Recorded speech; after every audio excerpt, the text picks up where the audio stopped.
Hello guys, welcome back to my channel daily adventure. আমি তিতলি, আমি ভালো আছি, আশা করি তোমরাও খুব ভালো আছো। আর আজকে ছিল আমার ডক্টর দেখানোর ডেট, ওই জন্য আমি সকালবেলা উঠে পারি একটু চা খেয়ে নিয়েছি। আর চা খাওয়াটা হলো আমার নেশা, কিন্তু প্রেগনেন্সি ফার্স্টের দিকে আমি চা খেতাম না, বাট শেষের দিকে এসে এখন আমি চাটা খাই। চা না খেলে আমার দিনই চলে না। আর যেহেতু শীতে তো একটু চা খেতেই হবে। তো সকালবেলা উঠে পারি আমি স্নান করে নিয়েছি, স্নান টান করে। আর আজকে রোদ্দুরটা বেশ ভালোই ছিল, তো ছাদে গিয়ে চুলটা শুকিয়ে নিয়েছি। নার্সিংহোমে যেহেতু ওই জায়গাটা ছায়া, তো ঠান্ডা লাগবে, চুলটাও শুকোবে না ঠিক করে, ওই জন্য চুলটা ছাদে গিয়ে শুকিয়ে নিয়েছি। আর এখানে দেখো, আমি যত রিপোর্ট টিপোর্ট সব গুছিয়ে নিয়ে রেডি হয়ে বেরিয়ে গেছি। আর আমি আর ভাই যাচ্ছি আজকে ডাক্তার দেখাতে। মা যেহেতু বাড়িতে নেই, মা কাজ করে, মা কাজে গেছে, সেই জন্য ভাই আর আমি দুজনেই বেরিয়ে গেছি ডাক্তার দেখাতে। গিয়ে দেখি তো ওখানে প্রচণ্ড পরিমাণে ভিড়, আর ডাক্তারবাবু ছিল ওটিতে।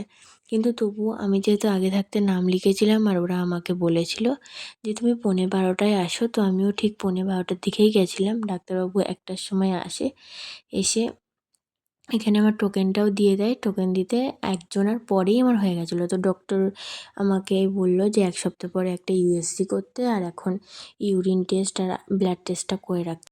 এবার হয়তো এই রিপোর্টগুলো দেখানোর পরেই আমাকে ডেলিভারি ডেটটা দিয়ে দেবে। আর এখানে আমার যেই হাতে যেটা বেঁধেছিল না গাড়ার মতন, ওটাতেই আমার লাগছিল ইঞ্জেকশানে, কিন্তু একটু ভয় লাগছিল না। আগে কিন্তু খুব ভয় লাগতো। তো হয়ে গেছে এখানে। তারপরে আমি বেরিয়ে গেলাম নার্সিংহোম থেকে বেরিয়ে একটুখানি যাব শপিং মলে। আজকে আমার দিদির ছেলের আছে ষষ্ঠী পুজো। তো শপিং মলে গিয়ে এই জামা দুটো কিনেছি, কেমন লাগছে অবশ্যই কমেন্টে জানিও।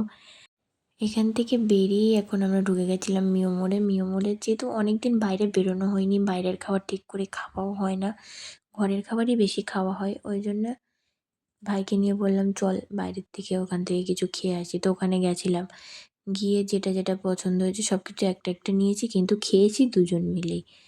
কিন্তু এইখানে না একটা নলেন গুড়ের নলেন গুড়ের একটা পেস্ট্রি ছিল, সেটা নিয়েছিলাম। এত বিচ্ছিরি খেতে, এত বিচ্ছিরি।